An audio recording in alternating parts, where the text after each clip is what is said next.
La terrible histoire de Surjit Kaur Atwal est une illustration puissante d'un crime d'honneur dont les conséquences se sont étendues du Pendjab, en Inde, jusqu'au Royaume-Uni. Surjit est né le 17 juillet 1971 à Coventry, en Angleterre. Il a grandi dans une maison traditionnelle du district de Folshill et est issu d'une famille sikh. Ses parents avaient prévu qu'elle épouse Sukhdev Singh Atwal, un homme de 10 ans son aîné, issu d'une famille traditionnelle de l'ouest de Londres en 1987, alors qu'elle avait 16 ans. Malgré ses hésitations, Surjit, qui avait toujours été vive et joyeuse, s'est retrouvée poussée à se marier. Lorsque Surjit s'est mariée, sa vie a pris une tournure terrible. La famille Atwal était autoritaire et dominatrice, en particulier Bachchan Kaur Atwal, sa belle-mère. Surjit n'était pas traitée comme une belle-fille, mais plutôt comme une servante. Elle avait d'innombrables tâches à accomplir chaque jour, et elle était sévèrement punie pour toute erreur ou désaccord. Elle a été fréquemment maltraitée par son mari Sukhdev, et même si elle a montré ses blessures à sa famille, on lui a demandé de supporter la douleur dans l'espoir qu'elle finirait par convaincre sa belle-famille. Dans la maison Atwal, la vie des femmes était misérable. Lorsqu'Hardev Singh Atwal, le frère cadet de Sukhdev, épousa Sarbjit Kaur en 1989, Sarbjit réalisa bientôt qu'elle se trouvait dans la même situation que Surjit. Même lorsqu'elle était enceinte, la vie des deux femmes était dominée par le travail domestique et elles étaient traitées comme des inférieures. Non seulement les belles-filles de Bachchan Kaur ont dû se soumettre à son contrôle autocratique, mais elle a également insisté pour que ses petits-enfants l'appellent « maman » au lieu de « grand-mère ». Malgré l'extérieur respectable et apparemment pieux de la famille, la peur et le contrôle étaient la norme dans leur foyer. Au fil du temps, la situation de Surjit s'est détériorée, mais au début des années 1990, elle a retrouvé un peu d'espoir lorsqu'elle a commencé à travailler comme agent des douanes à l'aéroport de Londres Heathrow. Elle a acquis une certaine indépendance grâce à son travail et a eu l'occasion de rencontrer de nouvelles personnes, qui l'ont encouragée à adopter un style de vie plus contemporain, qui consistait notamment à s'habiller avec des vêtements occidentaux et à appliquer des produits cosmétiques occidentaux. Mais sa belle-mère et son mari étaient encore plus hostiles en raison de sa nouvelle indépendance. Sukhdev se méfiait de plus en plus de l'adultère de Surjit. Ses inquiétudes se sont accrues lorsque Surjit s'est brièvement enfuie avec leur fille de 3 ans, Pawan, en 1994. Elle y est retournée, mais son mariage n'a plus jamais été le même. Lorsque Surjit a donné naissance à un deuxième enfant en 1997, un fils, Sukhdev, a accusé Surjit d'avoir une liaison et a refusé de reconnaître l'enfant comme le sien. La famille évitant désormais Surjit, cette accusation a été un tournant dans sa vie. En 1998, désespérée d'indépendance, elle a demandé le divorce de Sukhdev, mais lui et Bachchan Kaur ont refusé, considérant Surjit comme un danger pour la dignité de la famille. La famille Atwal, incapable de la gérer plus longtemps, a convoqué une conférence privée et a déterminé que pour réparer sa réputation, Surjit devait partir. L'idée a été lancée après que la matriarche de la famille, Bachchan Kaur, a suggéré que Surjit soit tué en Inde. Lorsque la belle-sœur de Surjit, Sarbjit Kaur, a entendu cette conversation, elle a été consternée par le complot. Sarbjit voulait avertir Surjit, mais elle avait peur de ce qui pourrait arriver si sa belle-famille le découvrait. Sarbjit a tenté de sauver son ami en contactant Crime Stopper sous de faux prétextes et en envoyant une lettre à la police expliquant l'itinéraire de la famille et offrant des détails sur leurs vacances imminentes en Inde. Malheureusement, aucune des autorités n'a tenu compte de ces inquiétudes. Sans s'en rendre compte, le voyage de Surjit en Inde, le 3 décembre 1998, avec sa belle-mère, déterminera finalement son destin. Surjit s'est rendu une fois à 2 mariages au Pendjab avec Bachchan Kaur, mais ses jours de liberté et de contentement ont été éphémères. Bachchan Kaur a demandé à son frère Darshan Singh d'exécuter le meurtre le 11 décembre 1998. Après avoir drogué et étranglé Surjit, Darshan Singh et un complice ont jeté son corps dans la rivière Ravi. Ses restes n'ont jamais été retrouvés. Le 18 décembre, Bachchan Kaur est revenu seul à Londres et a informé la famille que Surjit avait pris la décision de rester en Inde. Bachchan Kaur a inventé un mensonge pour couvrir Surjit lorsque ses parents l'ont interrogé, disant que Surjit était parti avec un autre homme. Sukhdev a étayé ce mensonge en affirmant qu'elle avait eu une conversation téléphonique avec Surjit et qu'elle ne se souciait plus de ses enfants. Le frère de Surjit, Jagdish Singh, a signalé sa disparition à la police métropolitaine le 21 décembre 1998, même si la famille de Surjit savait qu'elle n'abandonnerait jamais ses enfants. Au début, l'enquête sur la disparition de Surjit avançait lentement et produisait peu de résultats. Il semble que la police ait hésité à enquêter sur cette affaire avec le zèle nécessaire, considérant potentiellement les avertissements anonymes comme un canular. Entre-temps, la famille Atwal vaquait à ses occupations quotidiennes, malgré la suspicion croissante qui les entourait. 2 mois seulement après la mort de Surji, Sukhdev a fait une tentative troublante pour recouvrer sa police d'assurance vie de 100 000 livres sterling, ce qui a déclenché encore plus de signaux d'alarme. Après des années de terreur et de calme, Sarbjit Kaur s'est séparée de la famille Atwal en 2004. Après avoir emménagé avec son père, elle a raconté à la police tout ce qui s'était passé avant que Surji ne soit tué, avec son soutien. Cela a incité l'inspecteur détective en chef Clive Driscoll à lancer une nouvelle enquête. En 2005, après des années de ténacité, Bashan Kaur et Sukhdev Singh ont été arrêtés pour complot meurtrier par la police britannique qui s'était rendue en Inde pour recueillir des preuves. L'expérience a duré 3 mois, à partir d'avril 2007. Dans son témoignage courageux contre sa belle-famille, Sarbjit a révélé toute la portée du plan de sa famille visant à faire tuer Surji. Le tribunal a appris comment Surji avait été tué de sang-froid, après avoir été amené à se rendre en Inde pour assister à des mariages.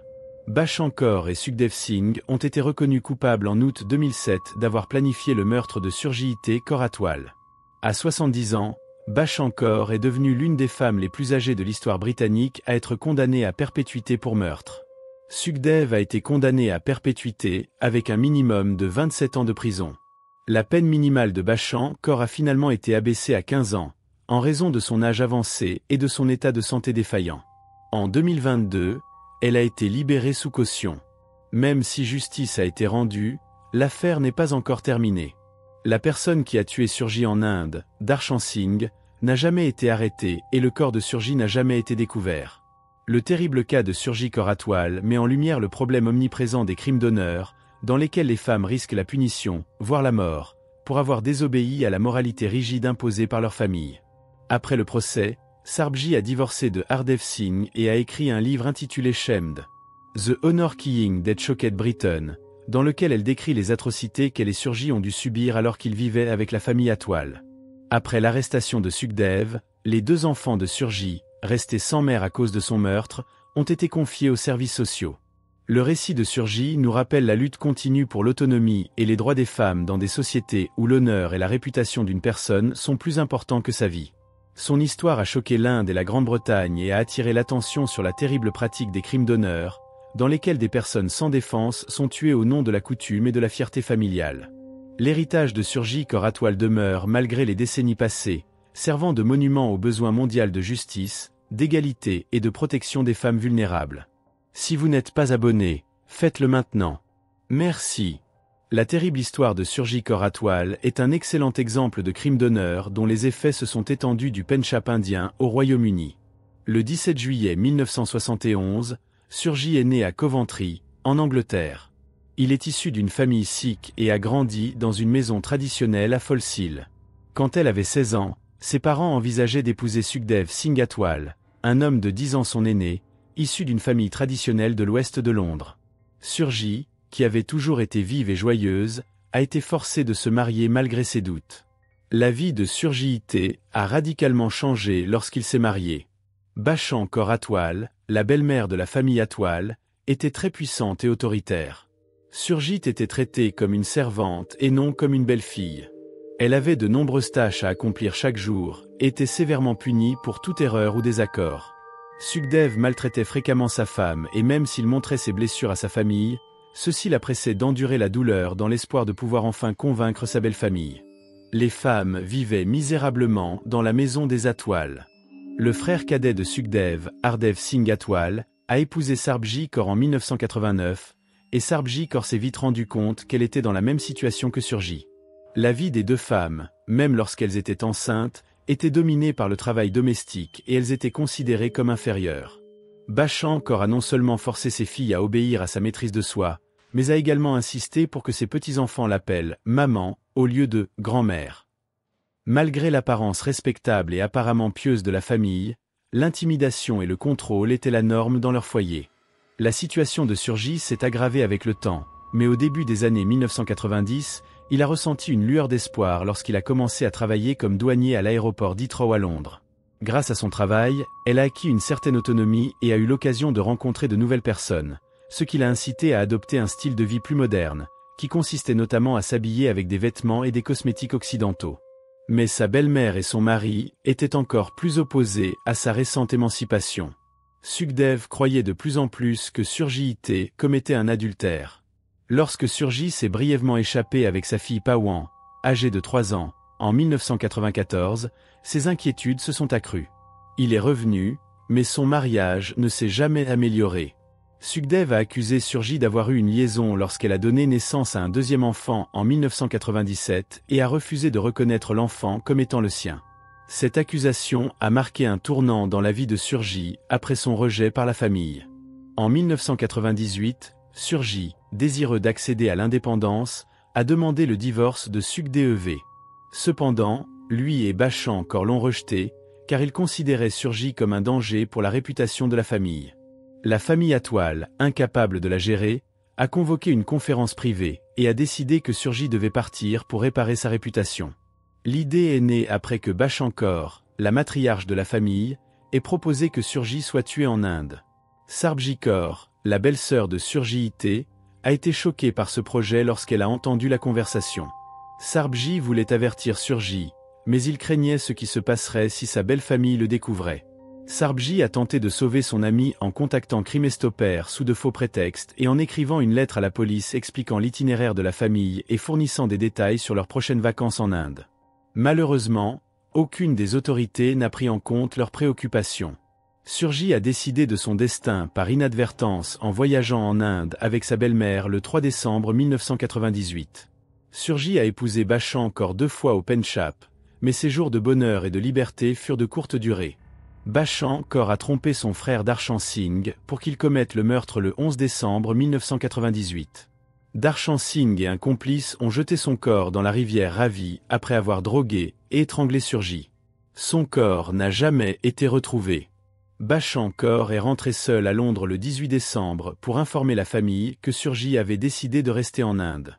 Lorsque Surjit a été interrogé par ses parents, Bachchan Kaur lui a dit qu'elle était partie avec un autre homme pour dissimuler l'affaire. Selon Sukhdev, elle avait parlé à Surjit au téléphone et ne s'inquiétait plus pour ses enfants. La famille de Surjit savait qu'elle n'abandonnerait jamais ses enfants, mais le frère de Surjit, Jagdish Singh, a signalé sa disparition à la police métropolitaine le 21 décembre 1998.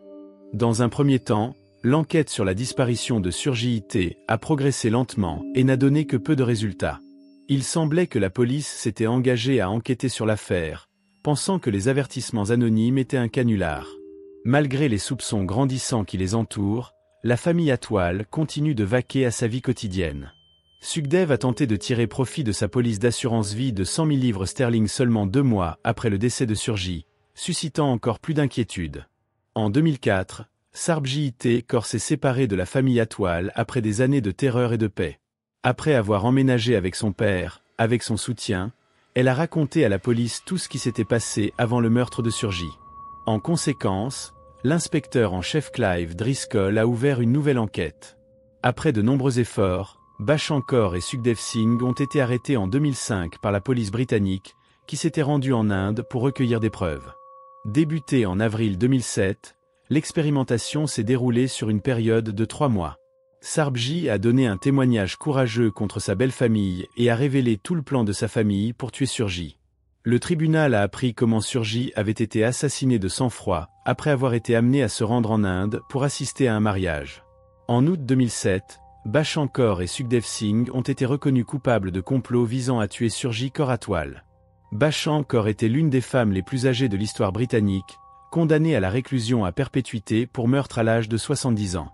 Sukhdev a été condamné à la réclusion à perpétuité avec un minimum de 27 ans de prison. Cependant, en raison de son âge avancé et de sa mauvaise santé, la peine minimale de Bachchan Kaur a finalement été réduite à 15 ans. Elle a été libérée sous caution en 2022. Même si justice a été rendue, le problème reste entier. Darshan Singh, qui a tué Surjit en Inde, n'a jamais été capturé et le corps de Surjit n'a jamais été retrouvé. L'horrible cas de Surjit Kaur Atwal met en lumière le problème courant des crimes d'honneur, où les femmes risquent la punition, voire la mort, pour avoir désobéi aux normes morales strictes imposées par leur famille. Après le procès, Sarbjit a divorcé de Hardev Singh et a écrit un livre intitulé Despised. Dans The Honor Killing That Shocked Britain, elle et Surjit ont décrit les atrocités qu'ils ont dû endurer alors qu'ils vivaient avec la famille Atwal. Après l'arrestation de Sukhdev, les 2 enfants de Surjit, devenus orphelins de leur mère à cause de son meurtre, ont été remis aux services sociaux. L'histoire de Surjit est un triste rappel de la lutte constante des femmes pour l'autonomie et les droits dans des sociétés où l'honneur et la réputation d'un individu sont plus importants que sa vie. Son histoire a choqué l'Inde et la Grande-Bretagne et a attiré l'attention sur la terrible pratique des crimes d'honneur, dans lesquels des personnes sans défense sont tuées au nom de la coutume et de la fierté familiale. Malgré le passage des décennies, l'héritage de Surjit Kaur Atwal reste un monument du besoin mondial de justice, d'égalité et de protection des femmes vulnérables. Si vous n'êtes pas encore abonné, vous devez le faire immédiatement. Très apprécié.